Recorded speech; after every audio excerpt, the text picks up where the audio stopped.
What did you take out of that game last night, sir? The Lakers are kind of right now what I thought they'd be. They have firepower, but they can't shoot threes, and they don't defend. So I don't know how many games you win in the Western Conference if you play that way. They'll get better as they get better chemistry, but they've got a ways to go before we consider them a real playoff team. So in terms of getting better shooting threes, who do you think that they have on the roster that they can depend on hard work, sweat equity, and El Segundo down the street from our studio? Who can they depend on that department, do you think, Chris?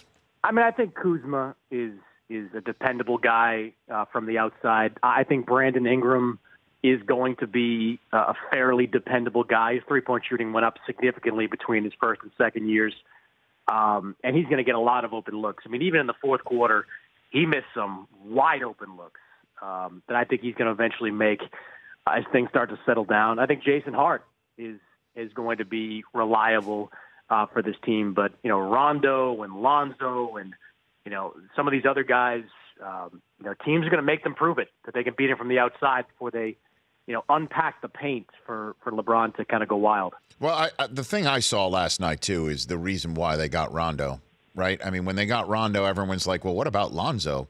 But Rondo, he's dynamite. He's terrific. He knows exactly what he's doing on the floor, and they need him if this is going to be their style. Transition, get points in the paint, get somebody in a half-court set where they need to be. He is a glue stick in that regard.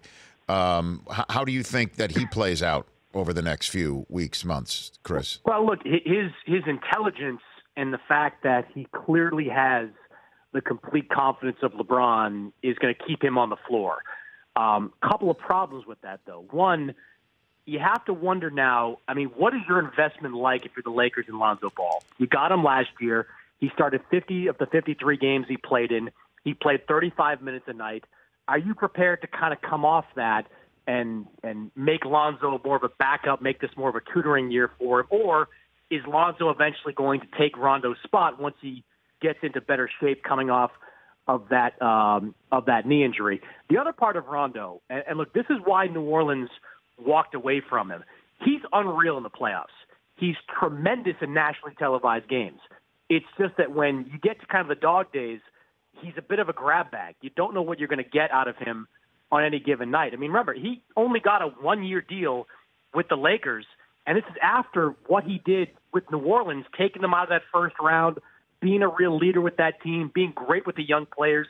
They showed no interest in giving him the same deal as the Lakers gave him. So, I believe, and I was told that it was specifically because in the regular season, you're just not sure what you're going to get. So that position is going to be something to watch, Rich, for most of the next 6 months. You fall in the camp of C-Webb and Barkley or others who think they're making the playoffs? Last one for you. I don't think they make the playoffs. Really? I don't think they make the playoffs. Chris, It's just, Rich, there's going to be a curve for them as they try to figure each other out. They're trying to play that switching defense, which they should because everybody in the league that's successful does it now, but you can't learn that in one training camp. They are eventually going to get it, Rich. They're going to be a team that rattles off 8 out of 10 or something like that at some point this season. Right. I just think in that conference, they're going to put themselves in too big a hole to get back into the race and fast enough to get into that playoff spot. The Rich Eisen Show, weekdays at noon Eastern on Audience.